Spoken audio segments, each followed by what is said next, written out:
Today you worked with your class on beginning sounds and how to change the beginning sound to make a new word. So in your Schoology, you have an assignment that will look like this, and your job is to match the words in the pictures together. So for example, if I go to this top word right here and sound it out, d-a-g,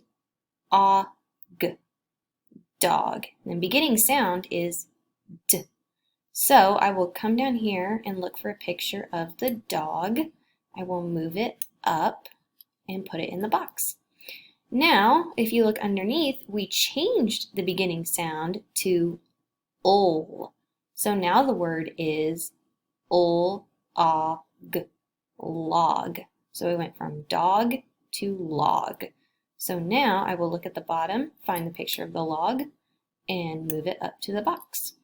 Keep going until you have put all the pictures next to the correct word.